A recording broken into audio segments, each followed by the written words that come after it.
All right, ready to dive deep. Today, it's Hannibal Barca. And I gotta say, this guy's story is way more interesting than just, military genius. This biography you gave me, full of surprises. We're talking like a childhood vow to basically destroy Rome, an army that's what, like a preview of the United Nations? And Hannibal basically invented psychological warfare way before, it was even a thing. See, what's really fascinating is Hannibal wasn't just born into like a family. He was born into a war, practically. Carthage and Rome, right. With Two superpowers going head to head for what? Control of the whole Mediterranean. That's like serious playground rules. It was the world he inherited. And then there's his dad, Hamilcar Barca. Talk about like intense parenting. Not your average bedtime stories. More like, here's how we lost the first Punic War son, now go get him. Right. He really instilled that rivalry in Hannibal almost from, from the cradle. So that's got to play into this oath thing, right? 9 years old, swearing eternal hatred for Rome at an altar. That's some serious commitment. It is. And it's more than just a dramatic story. I mean, it shows the kind of pressure he was under, the expectations to basically avenge Carthage's losses. Imagine as a kid, that's what that's your world. Heavy stuff. So, no surprise, Hannibal rises through the ranks like super fast. Is this nature, nurture, or some crazy combo? Both, honestly. He trained with his father in Iberia, mastered warfare, diplomacy. I mean, this wasn't just theory. He was putting it into practice, honing his skills against, actual enemies. And then his brother-in-law, Hasdrubal, he gets assassinated. And the army, they don't hesitate. They proclaim Hannibal at 26 as their leader. That says a lot about the respect he already had. But back in Carthage itself, it's not all, parades and cheers, right? I mean, he has got to have enemies, too. Oh, definitely. The Carthaginian nobility was, let's say, divided. Some saw Hannibal as their champion. Others, especially this group, the Hanofaction powerful families, really established they saw him as a threat. Too ambitious, maybe. Too unpredictable for their liking. So he's fighting on two fronts right from the start. Rome out there. No. And back home, it's like political maneuvering. Exactly. And that conflict, it's going to play a big role later on. Yeah. Limited the support he got, the resources, makes his achievements even more, remarkable. Speaking of which, let's get to the part everyone knows, Hannibal's invasion of Italy. But we're not talking just any invasion. This guy decides to cross the Alps with an army and he wore elephants. Hold on. The Alps. With elephants. In, like, ancient times. I can barely get a houseplant across town without it, dying. How do you even think of this, let alone actually do it? That's Hannibal, right. He wasn't content with just, defense. He wanted to go right at Rome's heart. The Alps were seen as, like, impassable, made it even more audacious. Think of the logistics, the terrain, the weather, hostile tribes. It's what boggles the mind. And the elephants. I mean, that's got to be more than just a show, right? Of course. They were like the ancient tanks. Terrifying, disruptive. But beyond that, Hannibal understood the psychological aspect. Marching elephants over the Alps, that sent a message. We're coming for you. Nothing can stop us. Okay, now that's chilling. So he gets over the Alps. What's the reception committee like? More like a welcoming party of Roman legions. What follows are battles that, even today, military academies study. Trivia, Lake Trasimene, and then there's Cannae, the masterpiece. Cannae. That's the one everyone remembers. He, like, totally outmaneuvered the Romans, who had way more troops. He did. Romans, they were used to brute force. They outnumbered Hannibal, so he used that against them. Double envelopment, it's called. Lured the Roman center forward, then bam, his forces swing around, trap the legions. It was a slaughter. Brutal. So not just strength. This guy had brains. And, I mean, that win, it must messed with Roman morale. Big time. Imagine the fear in Rome. For the first time, they're facing someone who's not just winning, but dominating on their own turf. And it wasn't just one battle. Hannibal stayed in Italy for like over a decade. Victory after victory. Which makes me wonder, this guy, he wasn't just a military mind. He led this incredibly diverse army for years, far from home. How do you keep that loyalty, that motivation? And that's where it gets even more interesting. Hannibal, he wasn't just a general. He was a leader who got the power of, culture. His army, Carthaginians, Numidians, Iberians, Gauls. Imagine all those different languages, customs, ways of fighting. Like herding cats, but the cats have swords and a serious grudge against Rome. Exactly. And Hannibal, he knew he couldn't just command these guys. He had to inspire them. He learned their languages, used their fighting styles, celebrated their traditions. He led from the front, shared the hardships, unified, not dictated. total opposite of how the Romans did it. So master strategist, cultural chameleon, people person, was there anything this guy couldn't do? Well, about that, there's another side to Hannibal we haven't touched on yet. His diplomatic game. He knew military might wasn't enough. He had to break Rome's alliances, turn their own people against them, even had a bigger vision, a whole Mediterranean alliance against Rome. Wait, so he's not just fighting battles, he's playing like 4D chess on a geopolitical scale. He is. Yeah. And that part of his story, it often gets overlooked. But it's key to understanding his real impact. We'll dive into that in part 2. But for now, I think we could say Hannibal was way more than a military genius. He was a visionary, a disruptor, a leader who took on the biggest empire the world had ever seen. And that's just part 1. Buckle up, folks, because there's a lot more to uncover. Stay tuned.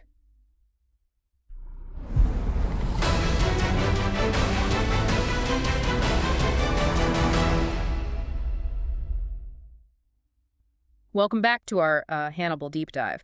When we left off, he was winning battles, like left and right. But remember, he's kind of fighting with one hand tied behind his back this whole time, right? Yeah, it's really important to keep in mind, back in Carthage, the political scene was, well, let's just say complicated. Complicated, Yeah. That's one word for it. You had these factions like the Hanno faction, these wealthy, influential families, and they saw Hannibal's success as a threat, basically, to their own power. So Hannibal's out there winning in Italy, and back home, it's like, I don't know, high school drama, but with like chariots and togas. Huh. That's a pretty good analogy. Mm. And this lack of support, it had real consequences. Hannibal was always struggling to get the resources he needed, you know? Imagine trying to fight a war against, like, the biggest empire in the world while your own government is basically being stingy. It's like showing up to a gunfight with a knife, and your friends back home are arguing about which kind of knife you should have brought. Exactly. Mm. But here's the thing. Despite all that, Hannibal managed to hold on in Italy for over a decade. Can you believe that? He kept winning, outsmarting the Romans, keeping his army together, all while dealing with, well, political backstabbing back home. It's almost like superhuman, you know? But it couldn't last forever. I mean, no matter how good you are, eventually reality has to, like, catch up. It did. For Hannibal, the turning point was when this young Roman general, Scipio Africanus, brilliant guy, by the way, a real strategic mind, he decided to shift the whole focus of the war. Instead of trying to beat Hannibal in Italy, he took the fight to Africa, threatened Carthage itself. So it's like, okay, Hannibal, you want to play. Let's see how you like it when it's your home on the line. Right. Hannibal had to choose. Stay in Italy and risk losing everything, or go back and defend it all. Tough choice. No good options there. He didn't really have a choice, did he? After all those years campaigning in Italy, he had to go back to Africa, and he had to leave behind a lot of his veteran troops. Plus, he was facing an enemy who had, learned from his tactics, who was well supplied, and who had the full backing of a unified Rome. Okay, so we're heading towards the final showdown, the last act. Everyone knows Hannibal, but a lot of people don't actually know how his story ends. It all came down to the Battle of Zama, 202 BCE. This wasn't just a battle. It was like a clash of civilizations, a fight for the future of, the whole Mediterranean. And for Hannibal, who had never lost a major battle before, Zama was a bitter defeat. So what happened? Did he, just make a bad call? Or was it just too much to overcome, even for Hannibal? Well, there were a few things. Scipio, he had really studied Hannibal's tactics, developed ways to counter them.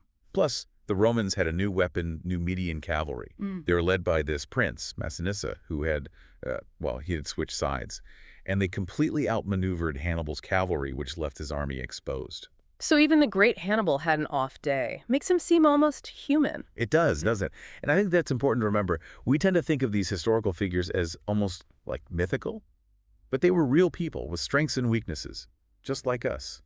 Even the best generals can make mistakes, especially when they're up against someone as skilled as Scipio. Right. Okay, so Zama's a loss, end of story, right? Curtain falls, the defeated general fades away. Not quite. See, even in defeat, Hannibal wasn't a quitter. He went back to Carthage.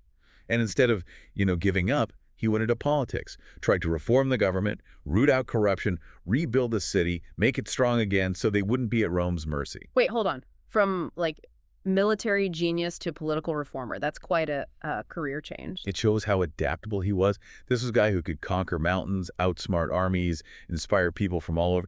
He wasn't afraid of a challenge, even one as big as, rebuilding a whole city. But knowing how this ends, it doesn't sound like his political career went any better than his war against Rome, huh? You're right. His reforms, they threatened the established elite, the very people who had undermined him during the war. They saw him as a threat, and they conspired to have him exiled. Seriously, exiled after all he'd done for Carthage? That's pretty ungrateful. It's kind of tragic, isn't it? The man who dedicated his life to defending his city, forced to flee. And remember, Rome still saw him as a threat.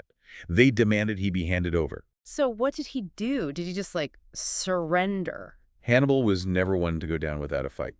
He escaped from Carthage, went looking for refuge in different courts all over the Mediterranean.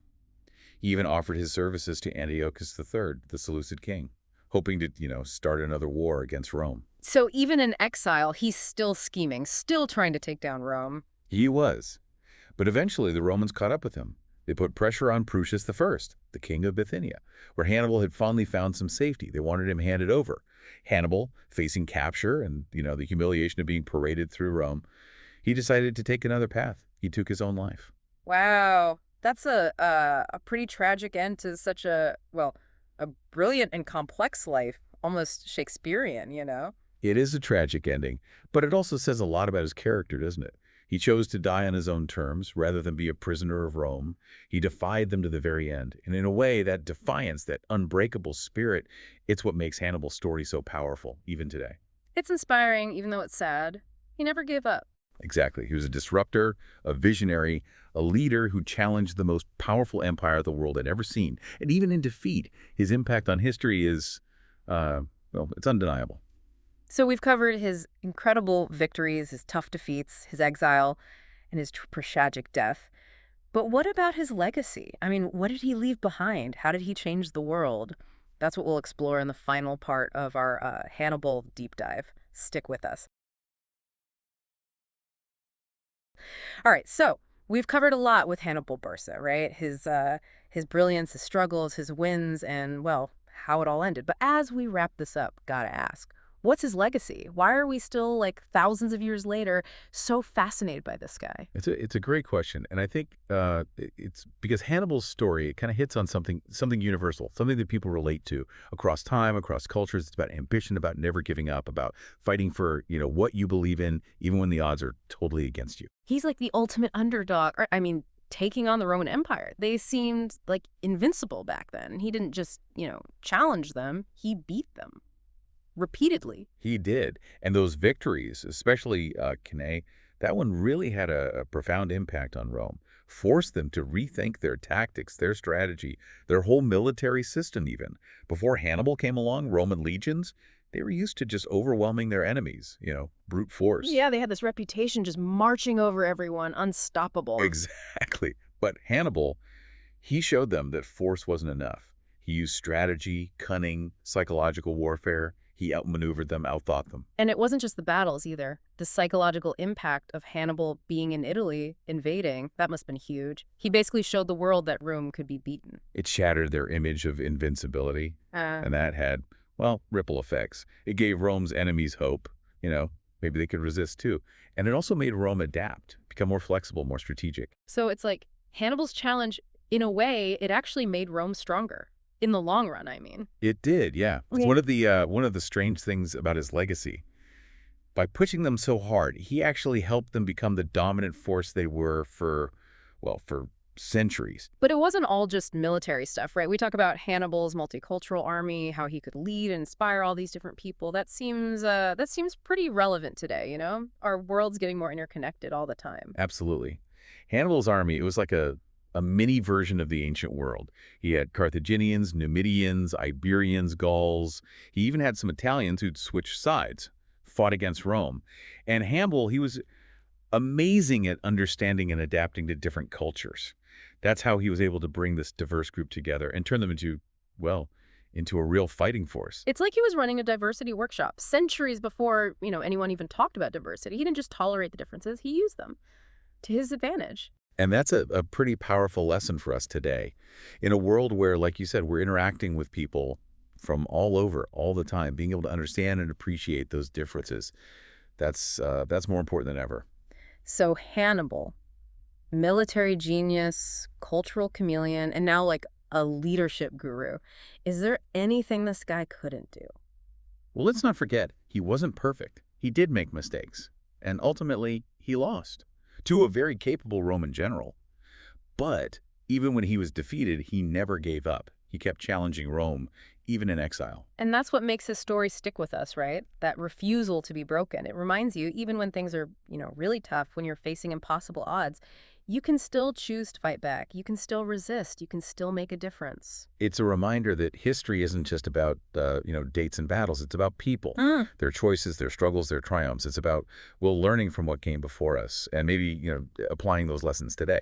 So as we finish our Hannibal deep dive, I want to leave you with this.